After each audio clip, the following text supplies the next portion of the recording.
paz, meus queridos. Bom dia. Venha comigo para mais um encontro com o nosso Deus. Mais um devocional, onde vamos meditar na palavra do Senhor.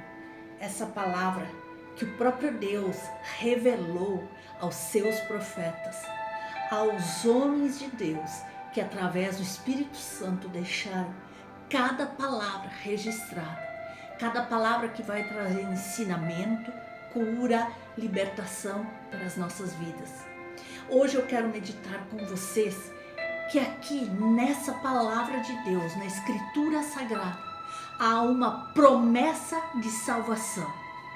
E nós podemos ver em Mateus, no capítulo 1, no versículo 21, diz: ela dará à luz um filho e lhe porá o nome de Jesus, porque ele salvará o seu povo dos pecados deles. E no 23 diz: eis que a virgem conceberá e dará à luz um filho, e ele será chamado pelo nome Emanuel, que quer dizer Deus conosco. Ou seja, da mulher nascerá aquele que vencerá o inimigo e tirará o pecado de todo mundo. E no Novo Testamento será a realização dessa promessa. Isso já vinha sendo anunciado no Antigo Testamento. E o próprio Deus é quem toma a iniciativa dessa salvação, da promessa da salvação.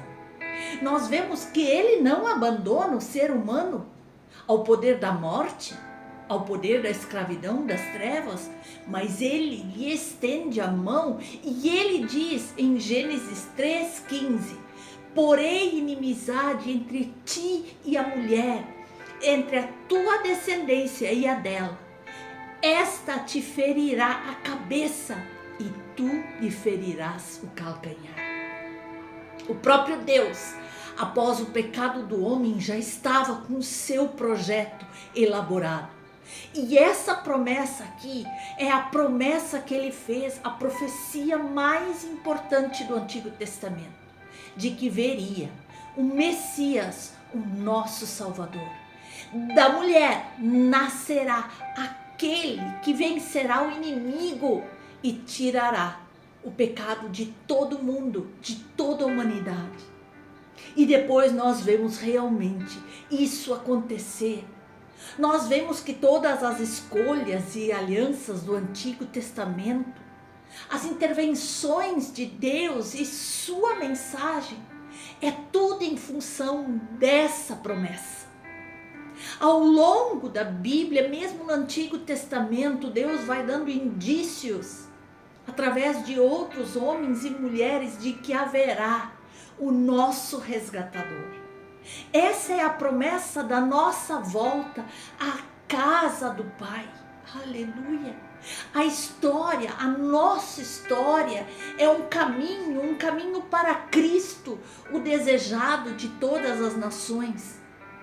E por que essa promessa? Qual é a razão de Deus nos dar uma promessa a toda a humanidade de que viria um Salvador para salvar toda a humanidade do pecado? Pois lá na queda, registrada em Gênesis, essa queda do homem, do primeiro Adão, trouxe transtornos, trouxe males irreparáveis para toda a raça humana e ia se perpetuando pelas gerações.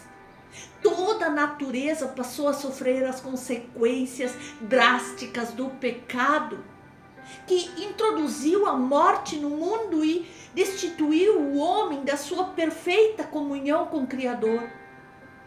Veja aqui, quando nós falamos em morte, não está apenas falando de separação física dos entes queridos, quando é o dia da nossa morte, mas principalmente a separação espiritual e eterna de Deus, que é o mais grave. Esse é o efeito mais dramático dessa desobediência lá no jardim dos nossos primeiros pais, já que Deus não os criou para a morte, mas Deus os criou para a vida, O objetivo, o propósito primeiro era a vida, era o homem ser instrumento de vida, o homem ser aquele que governaria toda a criação. É tanto que a luta pela sobrevivência hoje é algo inato em qualquer ser humano. A expulsão do ser humano lá do Jardim do Éden é o símbolo perfeito dessa perda. A ruptura de tudo aquilo que era perfeito, que aconteceu após ele desobedecer a ordem de Deus. E ali houve a origem dessa promessa, foi necessária uma promessa. E Deus, em seu infinito amor, na sua presciência e soberania, Ele, como Senhor e autor de toda a história, Ele proveu um cordeiro para remir a humanidade perdida do pecado, das trevas, das mãos do inimigo. Nós vemos que o seu primeiro ato após entrar o pecado no mundo através de Adão, de Eva, ali, o primeiro ato dele foi imolar um animal, derramar o seu sangue e com a pele providenciar vestes para esse primeiro casal. Você pode ler em Gênesis 3:21. E o que significa isso? Esse sangue, essas vestes. O sangue fala que é o meio para a redenção. Que um dia chegaria alguém que ia derramar o seu sangue para redimir o povo de Deus. E as vestes fala dos resultados disso, ou seja, o usufruto da salvação. Tanto que fala na palavra para nós estarmos vestidos com as nossas vestes celestiais, nossas vestes puras. E nós vemos que Deus é tão bom, é tão justo, que ao mesmo tempo em que Ele, lá no Éden, aplicou essa justiça aos culpados, ao mesmo tempo Ele já estava planejando algo para demonstrar o seu amor, a sua bondade, como a gente vê ali em Gênesis 3:15, onde Ele fala que haverá alguém que virá pisar na cabeça do nosso inimigo. Veja, por isso nós percebemos que o Cordeiro de Deus, ele é exaltado na consumação dos séculos. Jesus, o nosso Cordeiro, ele é exaltado, por isso hoje nós o adoramos, nós nos prostramos diante dele, pois ele é o nosso resgatador, salvador, o provedor da nossa comunhão com Deus e principalmente da nossa salvação eterna. Aleluia! Mas queridos, através disso nós vemos que há propósitos nessa promessa de salvação. A redenção do homem da escravidão do pecado, pois após aquele primeiro pecado lá no jardim, eternamente seríamos escravos do pecado. E o pecado gera morte e separação eterna de Deus. E por isso Deus começou a providenciar algo para nos redimir. E para restaurar essa nossa comunhão com Ele. Ele criou o homem para adorá-lo, para estar em comunhão com Ele todos os dias. E para outra vez nós termos a segurança da vida eterna com o Senhor lá na glória. Aleluia! Qualquer pecador pode ser salvo aqui e agora. Basta apenas se render, arrepender-se dos seus pecados, crer na suficiência da graça manifestada em Cristo Jesus. Crer que a obra de sacrifício feita lá na cruz do Calvário é suficiente para libertar de todo o mal, todo o pecado, todas as trevas. Entender que eu não preciso mais rituais, que eu não preciso mais sacrifícios, que eu não preciso mais fazer procissões, e crer que essa obra, ela é completa, ela foi feita de uma vez por todas, ela foi consumada lá na cruz. Jesus fez por mim e por você. Não há nada que eu e você faça que vai nos salvar. Somente o sangue de Jesus derramado lá. Não é preciso mais nenhum adendo, nem nada da minha parte para me fazer ser salvo. A obra de Jesus é perfeita e essa eu preciso aceitar. Jesus tem que ser o primeiro, o único, o centro, o alfa, o ômega. Ele é o meu Salvador e aí a obra é completa.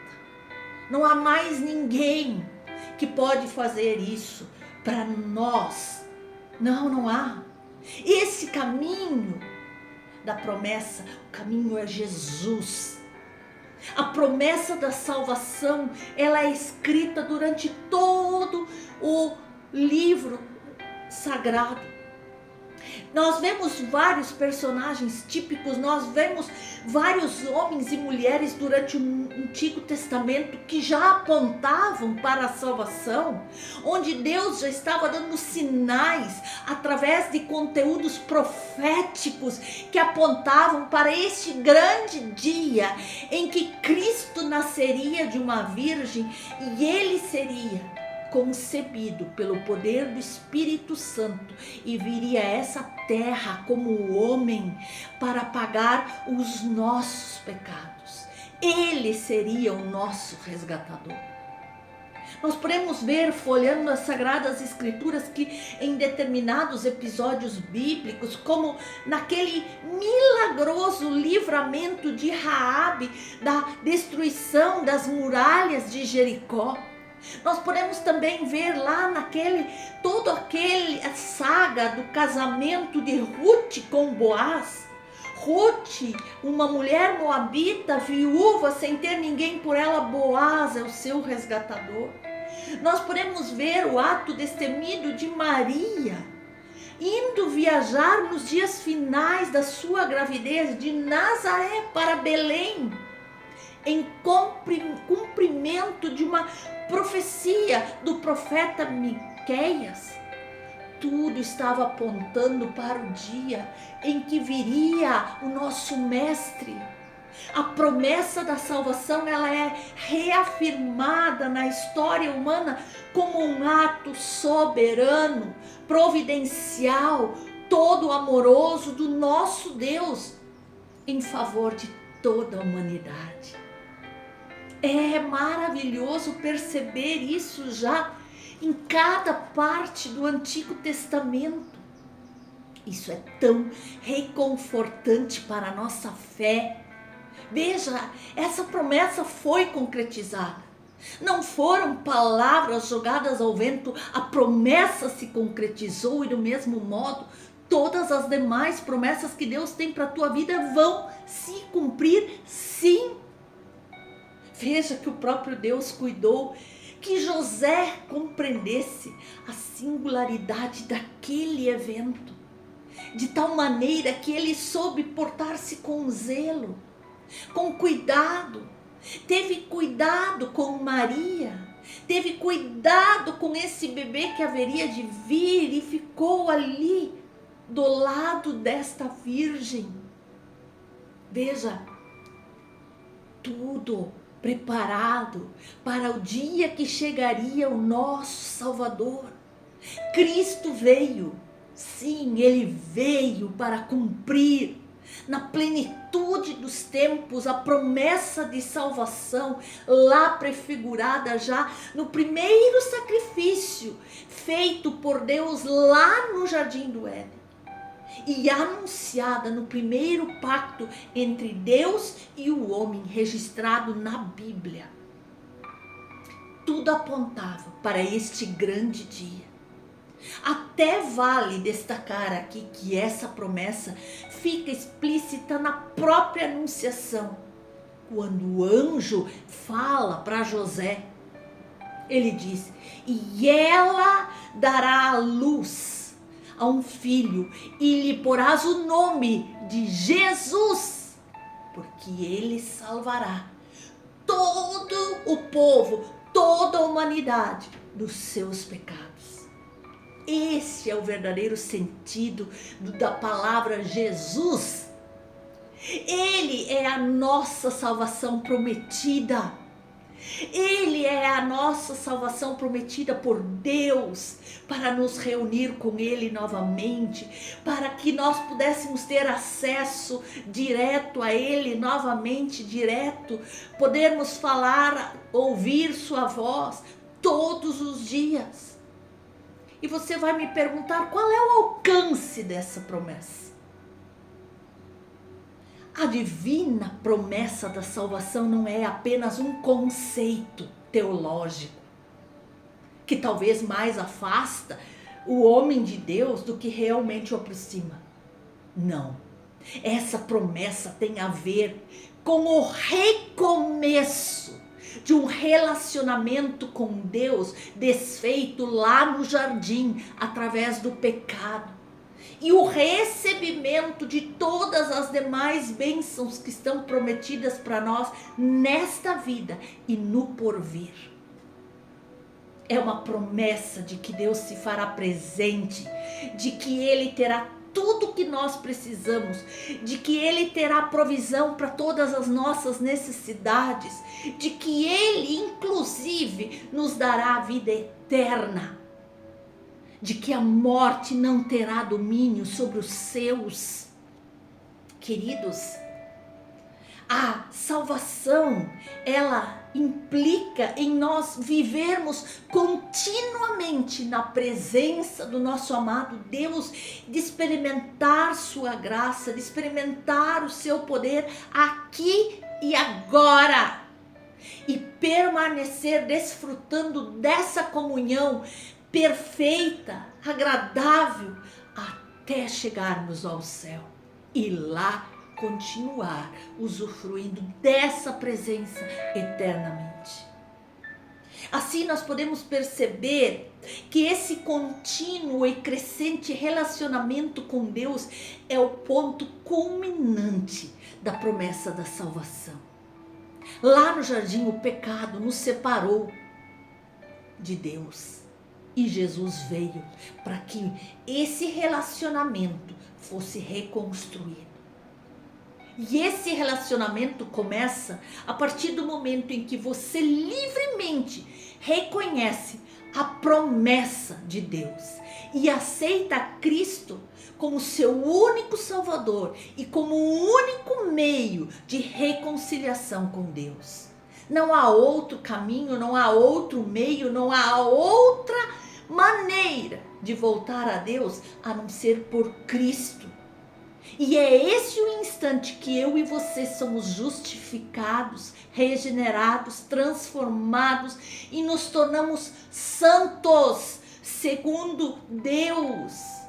E ao mesmo tempo nós buscamos a palavra, nós buscamos as suas promessas, nós buscamos a comunhão com Ele e a santificação diária pelo poder da graça de Deus. Nós devemos fugir de todo e qualquer movimento que retira essa eficácia da maravilhosa promessa da salvação somente em Cristo. Não há outros rituais, não há outro caminho, não há outro rito, não há nenhum adendo que faça a gente voltar a ter comunhão com Deus somente em Jesus. É essa estratégia, é esse caminho, essa é a promessa. E da Virgem nascerá aquele que pisará na cabeça de Satanás. E Ele que vai providenciar a nossa comunhão com Deus. E essa promessa de salvação, ela foi feita indistintamente a todos. Todos, Deus quer que todos se salvem. E esta é a razão porque o Evangelho precisa ser pregado a todos os povos. Mas Dizer que essa promessa é universal, isso não significa que todos serão salvos, que todos vão estar se rendendo a Jesus. A vontade de Deus é que todos obtenham a salvação e cheguem ao conhecimento da verdade. Porém, nem todos querem se render a Cristo. Nem todos reconhecem que a obra da cruz é a única que foi feita para nos reconciliar com o nosso Salvador, com o nosso Deus. Portanto, a promessa da salvação é a porta de entrada para que nós tenhamos uma vida cristã frutífera, de acordo com o propósito de Deus para as nossas vidas. Portanto, meu querido, não perca mais tempo. Essa é a parte essencial daquilo que Deus planejou para nossas vidas, para toda a humanidade. É o tempo de restauração de todas as coisas, um tempo novo, um tempo que desfrutaremos da presença e das bênçãos de Deus. Ela também descortina o crente, tira esses olhos vendados e mostra a plena verdade e também nos dá acesso à gloriosa promessa do batismo no Espírito Santo. Aleluia! A promessa lhe dá viva esperança, te dá direito à glória eterna. A salvação, ela te dá liberdade e através dela você é salvo da ira de Deus. Aleluia! A gloriosa promessa da salvação, ela é feita por Deus à humanidade e ela é a maior e a mais importante de todas as promessas de Deus feita para a humanidade. E ela é a chave que abre a porta para a concretização de todas as demais promessas de Deus para as nossas vidas. Meu querido, não perca mais tempo. Uma vez que você alcança essa maravilhosa promessa de salvação, o crente se torna um receptáculo de todas as demais bênçãos e promessas de Deus e vive continuamente esse relacionamento íntimo com Deus. Aleluia! Isso é glorioso, isso é maravilhoso. Como bem escreveu Paulo aos Efésios: bendito Deus e Pai de nosso Senhor Jesus Cristo, o qual nos abençoou com todas as bênçãos espirituais nos lugares celestiais em Cristo. A propósito, meu querido, minha querida, você já é salvo? Você já entregou a sua vida a Jesus? Você já aceitou a obra salvadora lá da cruz como o único meio de reconciliar-se com Deus? Hoje é o dia de tomar essa decisão. E se alguém anda meio afastado dos caminhos do Senhor, hoje é o dia em voltar na essência, ao primeiro amor, voltar às primeiras obras, voltar seu coração totalmente a Jesus, para usufruir deste relacionamento com o Pai, usufruir das promessas, das bênçãos, da graça de Deus sendo derramada sobre você, sobre a sua família, sobre o seu ministério. Não perca mais tempo, hoje é o dia da decisão. Aleluia. Deus abençoe você. Em nome de Jesus.